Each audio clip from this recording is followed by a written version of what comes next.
Welcome everyone to our channel Being Organized with KBC. আজিৰ ভিডিঅ'টোত মই আপোনালোকক আমাৰ সৰু ফ্ৰিজটো কি ধৰণে অৰ্গেনাইজ কৰি ৰাখোঁ তাকে দেখুৱাবলৈ ওলাইছোঁ। এই ফ্ৰিজটো আমাৰ বৰ্তমান 6 বছৰ ৰানিং হৈ আছে।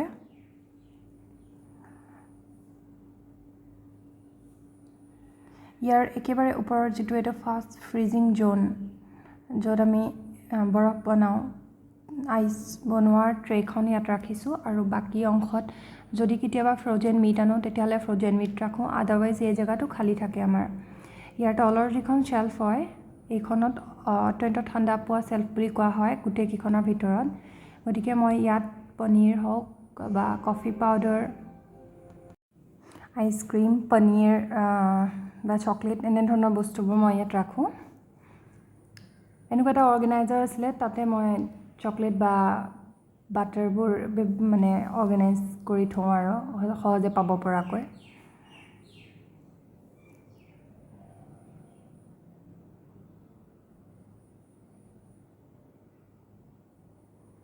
ইয়াৰ যিখন ছেকেণ্ড শ্বেল্ফ হয় তাত মই যিবোৰ পাতি নেক্সট দুদিনৰ কাৰণে ব্যৱহাৰ কৰোঁতে ইউজ হ'ব লগা পাচলিবোৰ কাটি ৰাখোঁ আৰু লেফ্ট অভাৰ ফুড যদি আগদিনা থাকি যায় খাদ্য তেতিয়াহ'লে তাক ৰাখোঁ। আৰু এইফালে একদম বাওঁফালে মই নহৰু এটা টেমাত মই ভৰাই ৰাখিছোঁ চাফা কৰি, আৰু ইয়াত মই আদা কাটি পেলাই ৰাখি দিছোঁ এটা টিফিন বক্সৰ ভিতৰত।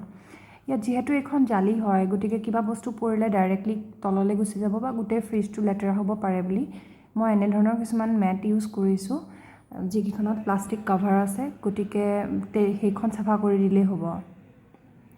ইয়াৰ যিখন ছেকেণ্ড শ্বেল্ফ হয় ছেকেণ্ড শ্বেল্ফখনত মই এনেধৰণে বিলাহী ৰাখিছোঁ।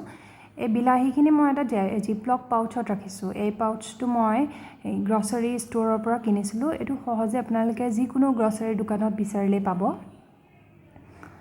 আৰু ইয়াৰ বাকী অংশখিনি যিখিনি খালী দেখিছে তাত এনেধৰণে এক্সট্ৰা কিবা পাচলি যদি নধৰে তেতিয়াহ'লে তাক ৰাখোঁ। আৰু এইফালে একেবাৰে সোঁফালে মই কিচমিচ, পোলাও বনাবলৈ কাজু আৰু এনেধৰণৰ নাৰিকল কাটি 3টা কণ্টেইনাৰত ভৰাই ৰাখিছোঁ।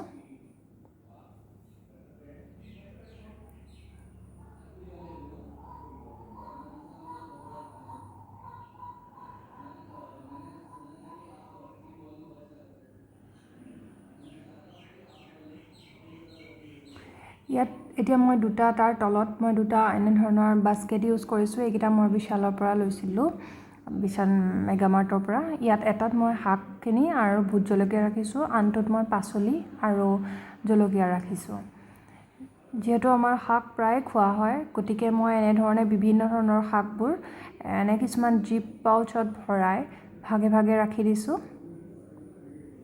আৰু এনেধৰণে থিয় কৰি থ'লে আপোনাৰ গোটেইখিনি উলিয়াই নাচালেও হয়, ওপৰতে গম পোৱা যায় কি কি ইয়াৰ ভিতৰত আছে।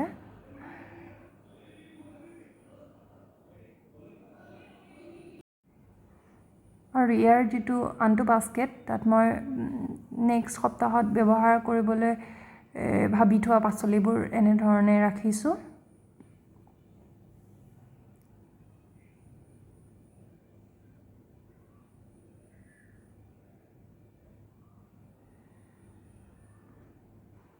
আৰু ইয়াৰ তলত যিটো কণ্টেইনাৰ আছে এইটো ফ্ৰিজৰ লগতে অহা হয়, আৰু ইয়াৰ ভিতৰত মই সেইখিনি পাচলি ৰাখিছোঁ যিখিনি মই ওপৰৰ দুইখিনি পাচলি ব্যৱহাৰ হোৱাৰ পাছত ব্যৱহাৰ কৰিম। এইখিনি ইয়াত মই সচৰাচৰ নেমু, লাও, জিকা এনেধৰণৰ পাচলিখিনি ৰাখি দিছোঁ।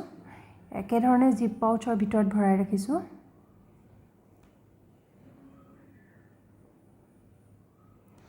এইটো এটা ওপৰৰ পৰা গোটেইটো এটা অভাৰভিউ এটা দেখুৱাই দিছোঁ মই আকৌ এবাৰ।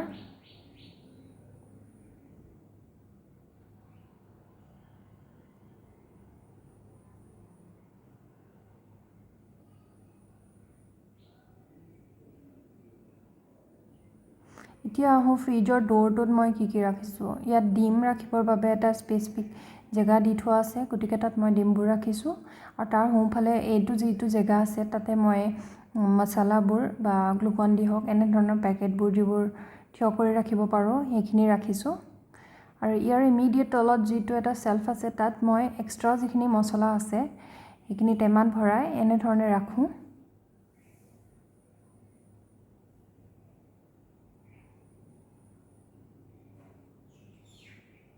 তাৰ তলৰ ৰেকখনত মই জুচৰ বটল হওক বা জাম, পানী বটল, ঘি এনেধৰণৰ ব্যৱহৃত বস্তুখিনি ৰাখিছোঁ। আৰু ইয়াৰ একেবাৰে তলত যিখন স্পেচ দিয়া আছে তাত অকল মই মিচিৰিৰ টেমাটো থৈছোঁ, বাকী স্পেচটো বৰ্তমান খালী হৈ আছে। বিভিন্ন ধৰণৰ বস্তু আহি থকা হয়, সেইবোৰ ৰাখিবৰ বাবে ইয়াক মই ৰাখি দিছোঁ এনেধৰণে। এতিয়া আহকচোন গোটেই ভিডিঅ'টো মই আকৌ এবাৰ আপোনালোকক অভাৰভিউটো দেখাই দিওঁ।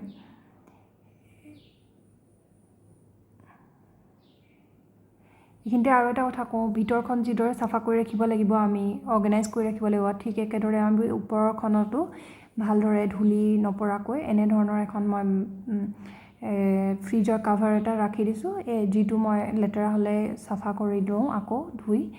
আৰু ইয়াত যিহেতু ভাড়াঘৰ, গতিকে ইয়াত ডাইৰেক্ট বৰ্ড প্ৰভাইড কৰিব পৰা নাই, গতিকে এডাল এক্সটেনশ্যন কৰ্ড ব্যৱহাৰ কৰিছোঁ। আৰু ইয়াৰ ওপৰত মই চাবি থৈছোঁ, এখন সৰু ট্ৰেক্টৰ এখনত মই চাবিকেইটা অৰ্গেনাইজ কৰি থৈছোঁ। আশা কৰোঁ গোটেই ভিডিঅ'টো চাই আপোনালোকে ভাল পাব আৰু কিবা এটা আপোনালোকেও এনকাৰেজ হ'ব এনেধৰণে ৰাখিবৰ বাবে যদি ৰখা নাই। তো প্লিজ আপোনালোকে ভিডিঅ'টো লাইক কৰিব, কমেণ্ট কৰিব, আপোনালোকৰ বন্ধুবৰ্গৰ মাজত শ্বেয়াৰ কৰিব আৰু do subscribe please. Thank U.